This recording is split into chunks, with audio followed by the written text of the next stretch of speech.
Hello everyone.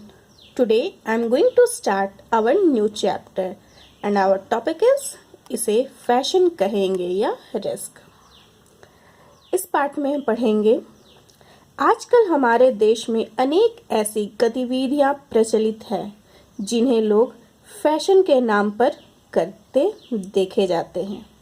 देखने में भले ही फैशन लगे किंतु इनमें बहुत सी बुराइयां एवं जोखिम निहित है।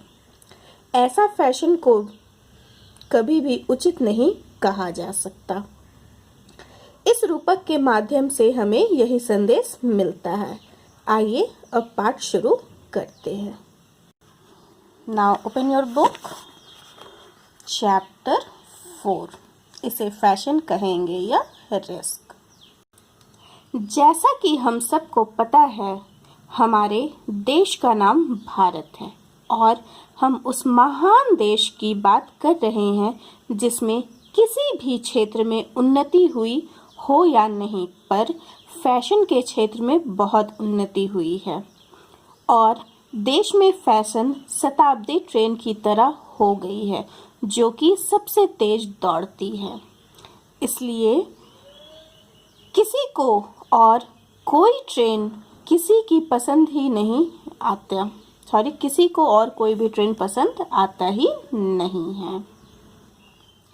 आज फैशन के नाम पर ऐसी गतिविधियां होने लगी है जिन्हें फैशन नहीं रिस्क कहेंगे, पर हम फैशन नहीं रिस्क कहने पर मजबूर हो गए हैं। आइए ऐसे कुछ फैशन की गतिविधियों के बारे में जानते हैं। यह पहला फैशन है। हम देश में किसी भी कोने में चले जाएं, जैसे रेल में, गांव में, दुकान में, विपक्षी पार्टी के कार्यकर्ताओं के पास या जहां 4 लोग बैठकर बातें करते हैं, इन सभी लोगों को दिक्कत है सरकार से या देश से, पर अलग अलग कारणों से।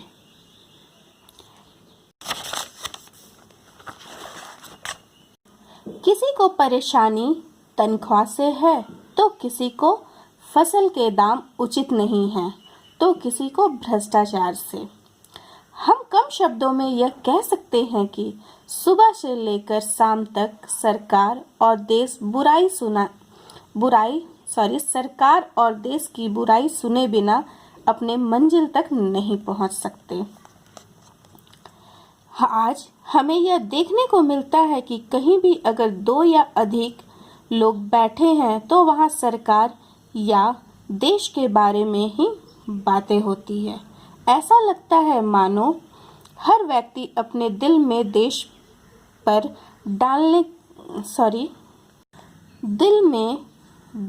डालने के लिए परमाणु बम लिए बैठा है, बस मौका मिल जाए। जैसा कि इस चित्र में हम देख सकते हैं, यहाँ 4 लोग बैठ के बातें कर रहे हैं आपस में।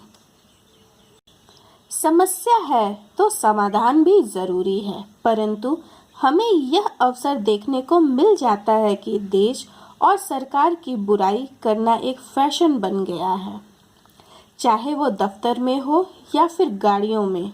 लेकिन वहीं अगर सवाल किया जाए कि देश की हालत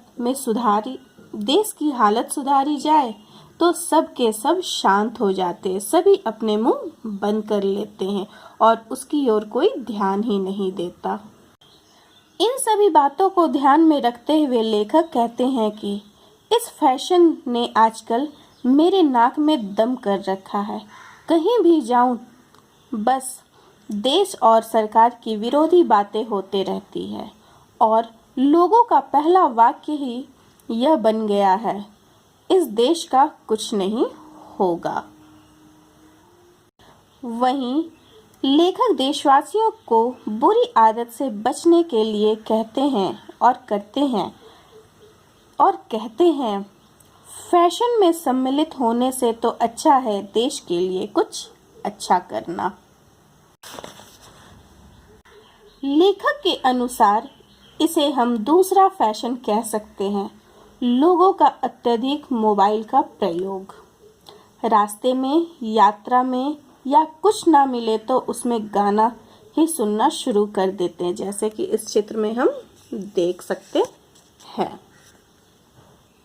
जिसके कारण हम अनजाने में बहुत खतरा मोल ले रहे हैं। इस मोबाइल के चक्कर में आजकल लोग समाज की बातें ना सुनना चाहते हैं ना देखना। इनका समाज है फेसबुक और आवाज़ है चैटिंग, बाकी लोग है फालतू और गवार। ये था हमारा दूसरा फैशन। आइए अब हम तीसरा फैशन को जानते हैं। हमारे तीसरा फैशन है लोगों में बदलते प्रणाम करने का फैशन। पहले लोग मिलते थे तो राम राम, नमस्ते, अस्सलाम वालेकुम, सत श्री अकाल कहते थे, जिसे सुनते ही हमारा मन खुश हो जाता है। परंतु आजकल इसका स्थान हाय हेलो ने ले लिया है, जैसे कि इस चित्र में हम देख रहे हैं। बहुत खुशी महसूस करते हैं यह शब्द बोलते हुए। कौन सा शब्द? Hi hello. लेखक का कहना है कि दुआ सलाम करने में इतनी ही शर्म आती है, क्या ज़रूरत है दुआ सलाम करने का? भारत के संविधान में आम नागरिक की तो ऐसी कोई मजबूरी नहीं दिखाई गई है। मैं आज भी तो तेज आवाज में सिर उठाकर सभी छोटों बड़ों को राम राम करता हूँ और मुझे ऐसा करके गर्व महसूस होता है।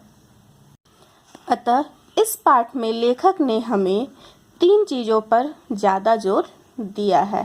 पहला, देश और सरकार की बुराई करना।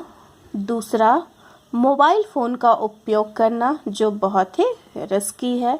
तथा तीसरा, हमारा प्रचलन जो हम प्रणाम करते हैं उसके जगह आजकल हम हाय हेलो करते हैं, जो कि पूरी तरह से दिखावा है। इस पाठ को आप लोग दोबारा अच्छे से पढ़ेंगे। पढ़ने के बाद ये प्रश्न उत्तर अपने नोटबुक में लिखोगे और इन प्रश्नों के उत्तर बुक में ही करोगे।